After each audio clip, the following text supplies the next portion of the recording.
Good afternoon, everyone, and welcome this afternoon. So today's session is on understanding clinical research, and I'm delighted to be joined from sunny Bournemouth by Associate Professor of Orthopaedics and Deputy Head of the Orthopaedic Research Institute at Bournemouth University, Tom Wainwright. So thanks for joining us again, Tom. Thank you for the invite. No problem. Yeah, so thanks for talking us through this. This is something that we always come across when we're speaking to clients about the technology that we're distributing, and research is a question that really comes up actively. So I'm really interested to understand the interpretation from your side of it, and then we'll have some questions at the end. So Tom, I'll pass over to you. Brilliant. Thanks, Andy. And hello to everyone. I hope at least some of what I say is thought-provoking this lunchtime. I'm a physio by profession. I've been involved in clinical research for about 18 years now, both in terms of my university appointment, but prior to that, a research appointment within the Royal Bournemouth Hospital down here on the south coast. So the brief that I was given, if I just try and forward the slide, was to cover what does research mean, talk about the different types of methodologies, compare lab and field-based research, challenges funding around research, and how to get into clinical research. So Andy, I think that's a tough ask in 15 minutes. I don't think I could do any one of those in less than an hour. So I'm going to touch on all of those points, but the caveat is this is a personal take on what does research mean to me. And hopefully I'll explain and sort of annotate that with a few examples from current projects that I'm a chief investigator of, and also, touch on some of the equipment and lab things that we use down here. So if we start to sort of put this in context in terms of, the traditional definition of research, and if we take this from the dictionary, a systematic investigation into and study of materials, sources, etc., in order to establish facts and reach a new conclusion. And secondary to that, an endeavour to discover new or collate old facts by the scientific study of a subject or by a course of critical investigation. So it all sounds quite wordy at this stage and quite sort of academic. If we roll forward, we then look at this kind of traditional kind of research planning sort of idea where we state the research question or problem, we undertake a literature review, we choose a research method or approach, be that quantitative, qualitative, be that a randomized controlled trial if it's quantitative, a cohort study, we design the study, we collect this data as part of that study, we analyze it, we write up, and we come to some conclusions. There'll be nothing there that's new to any of you listening, I'm sure. But I want to think about research slightly differently and how I approach it. Now, this quote was one that resonated with me a long time ago when I was at a training event, and it was everyone has two jobs, make learning one of them. And I sort of expand it slightly more than that when I've got the patient in front of me. Really, I think and I believe we've all got two jobs. How can I give the best standard of care to the patient in front of me today? And how can I think of how to improve that care for the future patients or the next patient who's going to be in front of me? And this is where I think we have to start thinking about improving quality, both of our own practice, but also of the services that we work within. And that's when I think we need to start considering the role of research or audit or service evaluation within that.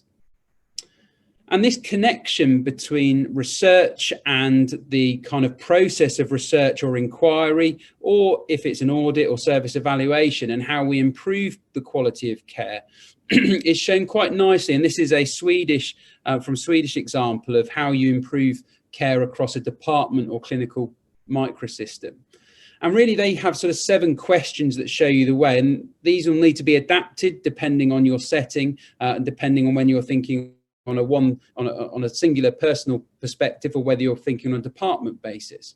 But the first one is, what is the purpose of our existence in terms of your purpose at work to provide care to a set group of patients, a set population, or it may just be that person in front of you. How do you measure whether you're being effective and the quality of that care? So what are you routinely using in terms of outcome measures for your practice that you can then compare to what the research is saying you? That's important because you need to define the gap between today and the best possible care for your patients in the future.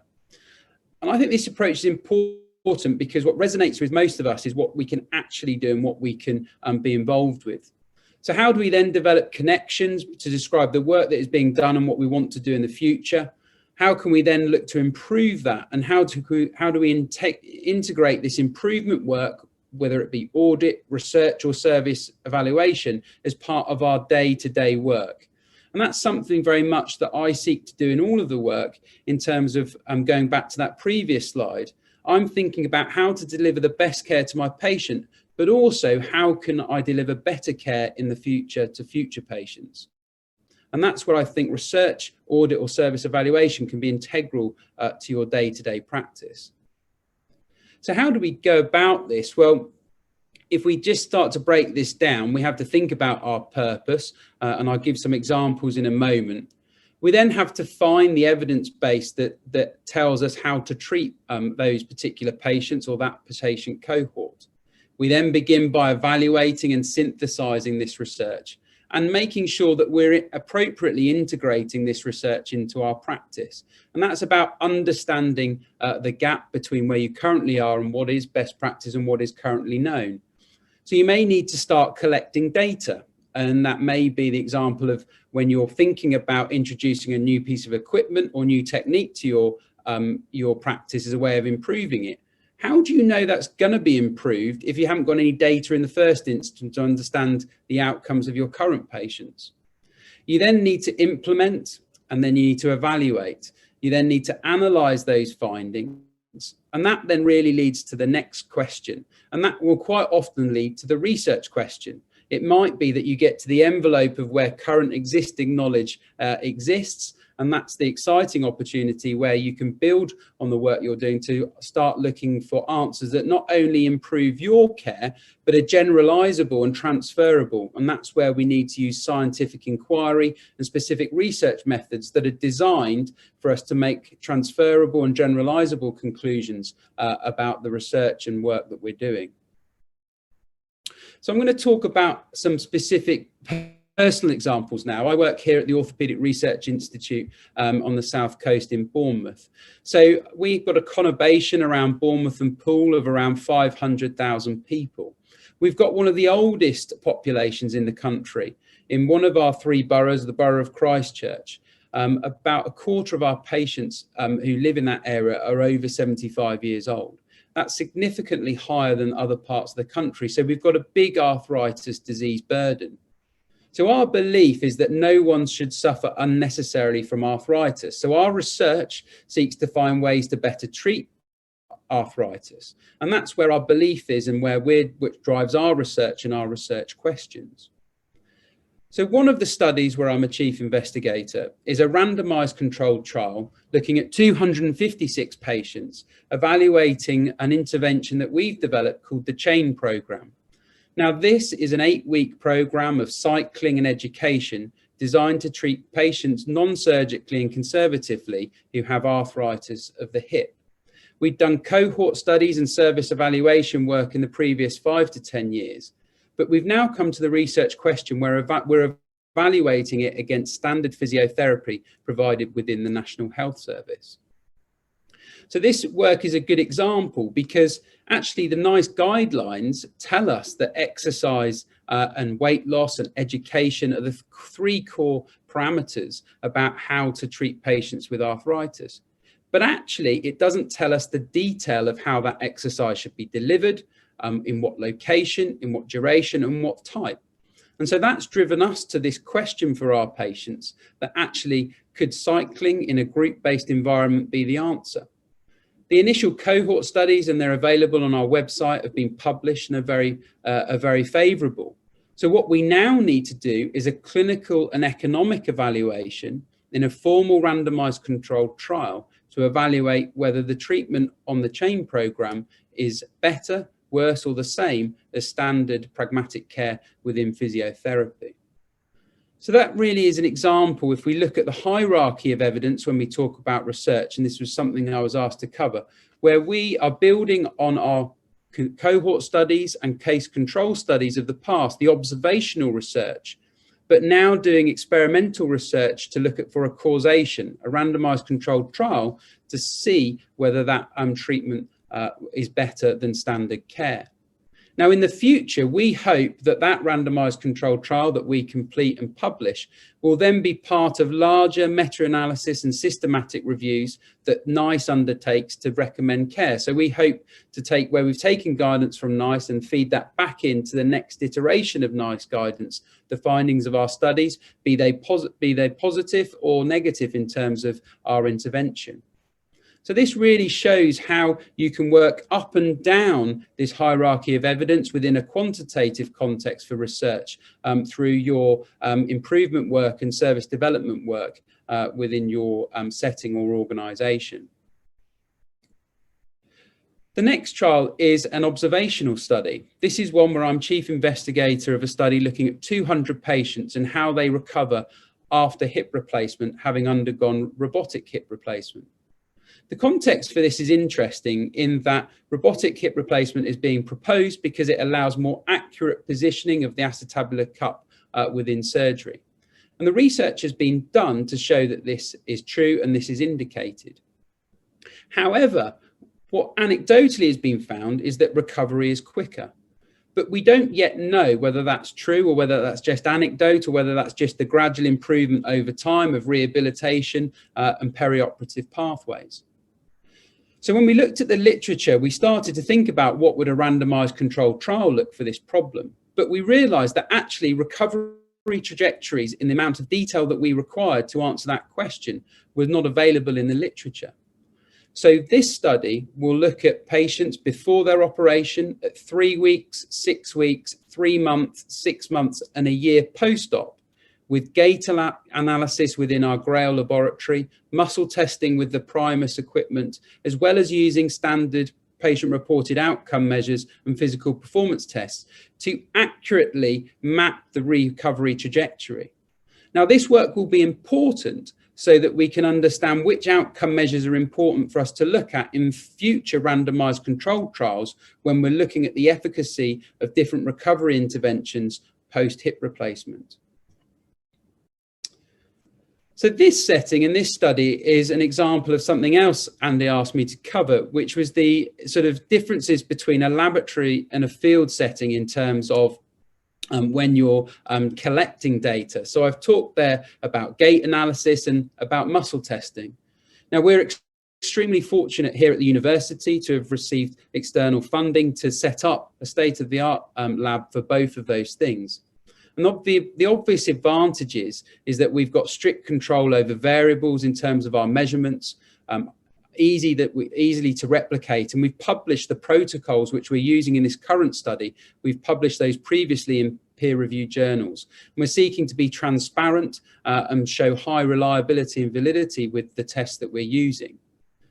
The reality is those facilities won't be available to everyone. And also they're not the patients working and moving in their day-to-day environment. So there are some disadvantages, as you see, with not looking at them in their real world or home context. And also the resources that we've got are obviously not going to be available to everyone. But what it will give us is that gold standard in terms of outcome measures around gait and muscle testing. So some examples here. So if you look at gait analysis, it's something for any physios or any biomechanic, but any clinicians who work within biomechanics on the webinar listening, it's something that we do day to day. It can be assessed in a variety of methods, both with your eyes, with a timer, with simple field equipment that can measure simple elements of biomechanics. Or it can be, as you see on the right, within a setting such as our Grail setting, in a full laboratory with a Vicon system. And as you can see with us, we have a self-paced treadmill with which we conduct our gait analysis on. The other example in the lab setting is muscle testing. So at the bottom, you'll see the Primus machine that we use. We think this is excellent in terms of the way that we can replicate accurately muscle testing, and is what we see as the gold standard in our research. But in other settings, we are also use, real life settings. So you can use a range of different dynamometers to do it in the clinic setting. And what's important there is that we are transparent in our methods when we're reporting it. So we acknowledge that the facilities and equipment won't be available to all conducting research. What's important is we accurately report how we've done it so that the reader can make their own decisions on what is being collected and the methods used. So lastly, I'll talk about a final study that we're conducting, and this is looking at recovery after knee replacement, and specifically around the amount of activity people undertake. A growing question from patients who've got different wearables and activity monitors is, how many steps should I be doing? What should I be doing at different time points? And this is a good example where if you don't have those lab facilities, you can use different technologies to monitor people remotely at home that can feed into your research and also give you objectivity to outcomes. So this study is with partners up in Northumbria. So obviously we can't use our lab facilities down here. So this is where we are using more traditional clinic-based tests. And of course, these are equally valid as our equipment in the labs here. We just have to adjust our methodology accordingly. So I'll pause there, and it's been a whistle-stop tour, I'm aware, but I only had sort of 15 minutes. But what I really hope to get over to today is that for me, I don't see being involved in research is separate to clinical practice. I think for many of my colleagues locally, they say, oh, Tom does the research, we do the clinical practice. What I'm passionate about is that we should all see research or maybe audit or service evaluation is all part of our day-to-day practice. The way that we integrate research into our practice will be at different levels, but we all have a responsibility to think about how we can deliver the best care to our patients today, but also how we can improve it tomorrow. And I think hopefully I've just planted a seed today about my philosophy about how we can integrate research into our clinical practice. So thank you for listening, and I appreciate your time, and I'm happy to take any questions. Thanks, Tom. That was really interesting. So before we get to some of the questions, just from a medical distribution company, a question, as I said at the start, is we always get asked, right, what's the evidence, what's the research on this? Which can be frustrating sometimes, because we think it maybe sometimes you're trying to be thrown off. Of course, you do need evidence. But what do you think would be a good question for a clinician or anyone working to ask someone who's supplying technology? I think the first thing is you have to understand the technology as a clinician, and that requires time to understand. I think quite often in those conversations there's a miscommunication, and there can be potentially a mistrust between what is being tried to be sold and the outcomes delivered. So I think you start by understanding the technology, and then I think you've got to be clear for its intended uses. So it's not fair to compare, apples and oranges. So you have to be fair in terms of if there is some specific bit of technology that's used for a specific use, then you then want to see research in relation to that patient cohort or that patient group. I think that's important, because I think quite often then you're at an impasse, aren't you? Because you don't get further than they say, well, you've got research on that, but we want to use it on this. And you then become at a point where you can't really move because you're both talking at different agendas. I must say, if we talk about my world and the world of orthopedics, the barrier to entry for new technologies and new products is getting harder and harder. So if you look at the MHRA process for looking at new technologies and what you've got to do in the research process for getting them approval, it is now considerable. Now that's right. So we get, we've got good regulatory approvals that are required, but it also means that some technologies, you can't expect, if they're new technologies, to have 10 years worth of results. So what you want to be seeing in their data is trajectories towards the results that you're expecting, or results that are indicative of potential future results. I think the second thing then is also to understand that you need to understand your outcome. So I tried to say that in the presentation. So it's all very well saying, okay, well, you prove to me what your equipment is going to do and improve. But the same point also, I think a clinic or a service should be able to demonstrate its outcomes. So that's important too, because it's not fair to ask the question one way when you're not saying, okay, these are our current outcomes, we're looking to improve them, or these are the things that we need to improve. Will your equipment help us do that? So I think there is quite often a conversation which is more nuanced, and I think it requires flexibility on both the distributor and the clinician side to make that conversation fruitful. Yeah, I think that's a really good point, actually, is understanding what outcome measures you're looking to try and improve or change. And then I think that's a good discussion to start off. So I'm going to use that one. Thanks, Tom.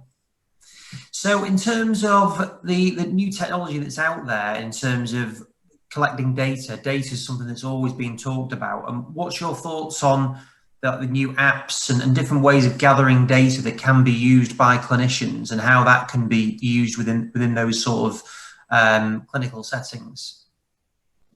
Yeah, I mean, in all walks of life, data is becoming king, isn't it?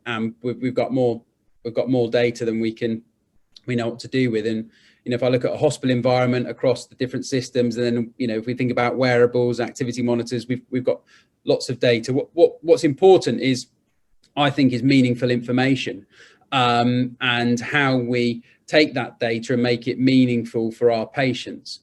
So let's give an example. So if you are, they're collecting how many steps they're doing, post-injury or post-operation, that's interesting, but it's only meaningful if we can interpret it and we understand the context of that.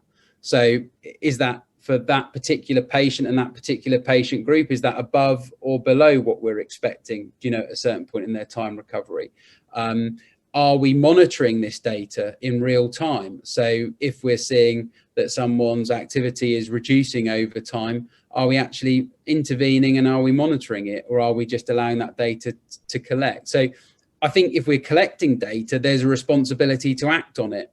Also, if we're opening up communication channels that are two ways through apps between a patient and a clinician, then there's a responsibility to respond in a timely manner, isn't it? So these will be challenges. There's great opportunity with these technologies, but there's challenges of how we integrate them into our practice in a, I suppose, economically affordable way, but also in a time affordable way, but also one that provides value to the patient.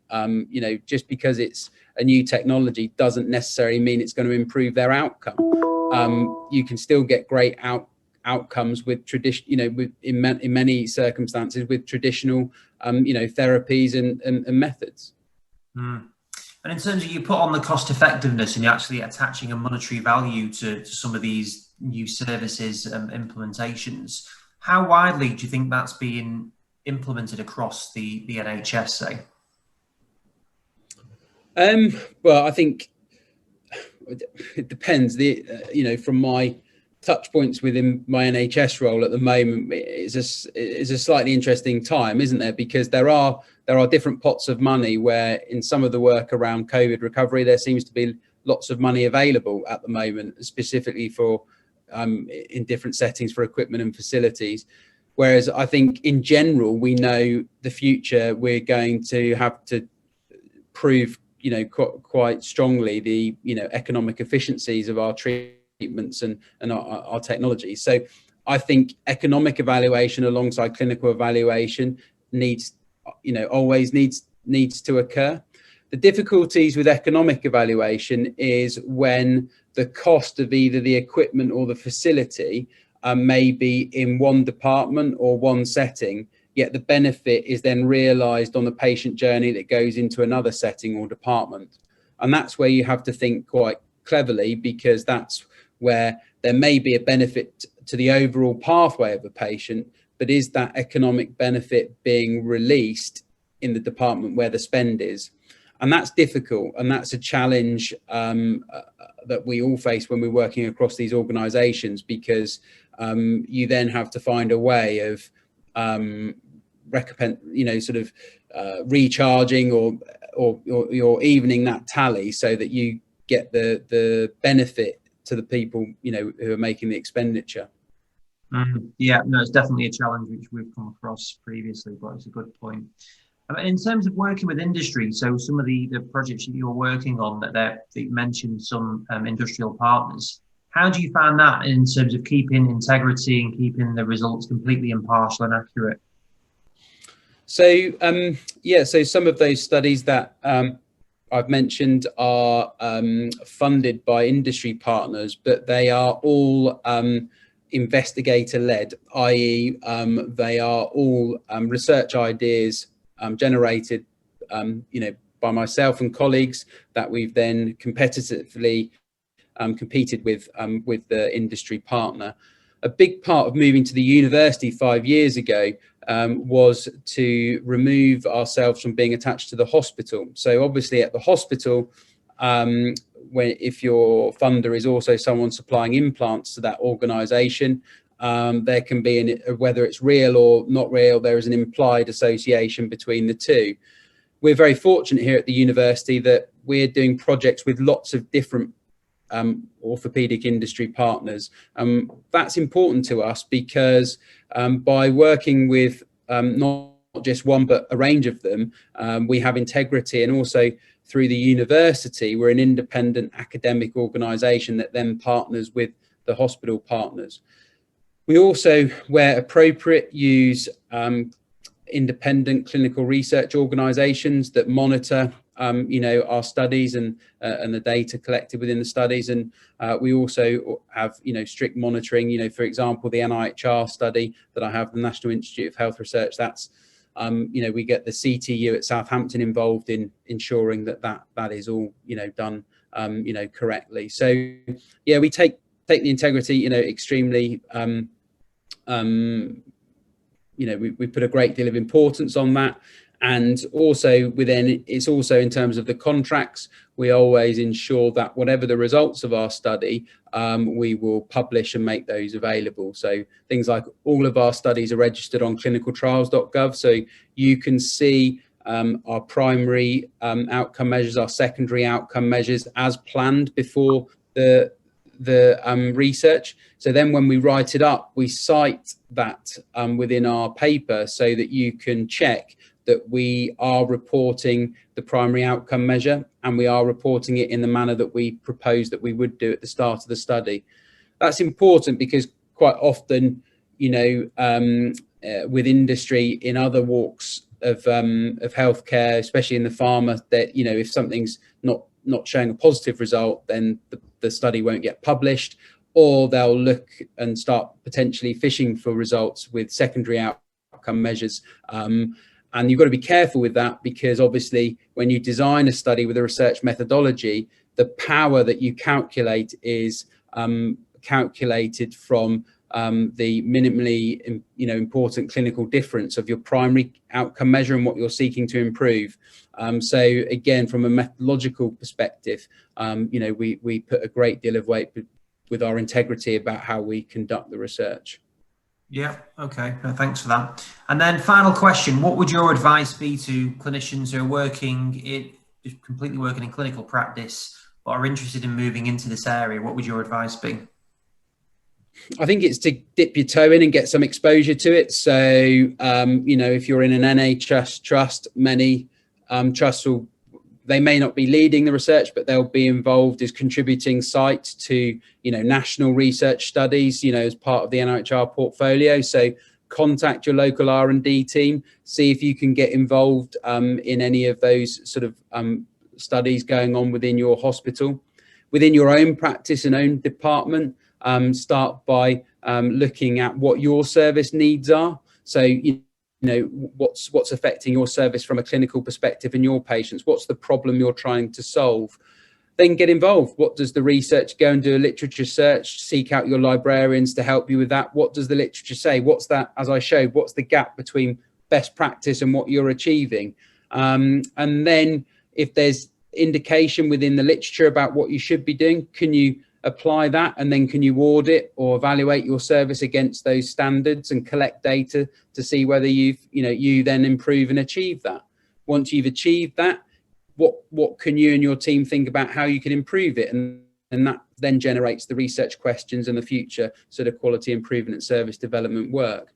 I think, you know, you've got to have that will and that motivation to inquire and want to improve things. But I think, you know, we do as clinicians, but I think people get stopped because they think, oh, research is this, you've got to do this, it's got to be a randomized controlled trial, it's got to be this, it's got to be, you know, this sort of real hard to achieve things, you know, to conduct within the real world and NHS, you know, so the trial that I've got for those 250 odd patients for the chain intervention versus physiotherapy, you know, that involves a big team of people and, you know, hundreds of thousands of pounds of funding. So that may be the gold standard to do an RCT, but it's not going to be achievable. So what can you do at a smaller scale to start building your way up to those larger studies? And have you seen that becoming more acceptable across the board in terms of clinicians appreciating some of those case studies? Like, I really enjoyed the hierarchy of evidence slide with the pyramids. Do you think there's more accommodation for having some of the lower level research? You know, there's absolutely place for you know, levels of research up and down that hierarchy. You've just got to be clear and understand what that tells you. So to understand the methods and what you can say is a causal relationship or what is just a relationship that you're observing. So, you know, the randomized controlled trial is brilliant because you're getting a causal relationship between treatment A and treatment B, but it's also not, it could be argued it's not in a real world setting because every other variable is so controlled. So, you know, that is great from one perspective, but unless your practice in your institution reflects all those other elements of practice that was done in that trial, are those findings directly, you know, going to correlate? So, you know, you've got to, when you're reading research, it's not necessarily one is better than the other. You've just got to know the advantages and disadvantages, and then you can make a judgment about the generalizability to your own practice. And I think that's where, you know, it's more nuanced, isn't it? And that's also, we've not even talked about how you then apply that in your clinical reasoning process to the patient that presents in front of you that may not be the classic diagnosis of X, Y, or Z or whatever you're looking about. They may have that plus something else. So you're always, as a clinician, you know, trying to triangulate what does the evidence say, what's the patient saying, what am I, do you know what I mean? It's always this movable sort of piece between the different areas. So yeah, it's tricky, but that's also the great thing about our work and our profession is that there's so, you know, there's so much to think about how we can improve and how we can develop, and you know, all of these things are underpinned by the basics of clinical practice, which is, you know, empathy, you know, great communication, you know, understanding, you know, what your patient wants and their goals and objectives. So yeah, no, research isn't the answer to all, but it's just something that I think should be more part of all of our day-to-day lives. And if it was, it would benefit our patients. And I think sometimes, not all the time, people think that it's something that is unattainable and is something that's not part of their role. And all I'm trying to say today is it is, and you can make it part of your role. And even in a small way, that will then start to help you improve your care for patients, which, you know, I think all clinicians would agree is, you know, the aim that they would want to fulfill. Great. No, that's a great note to finish on. So, Tom, thank you very much for your time on that. It was a great presentation, and thanks for putting your details on. So, as ever, you're happy for people to get in touch with you if they've got any questions? Yeah, absolutely. No problems at all. Appreciate that. Great. Well, thank you, Tom, and thanks for everyone joining, and we'll speak to you soon. Cheers. Bye.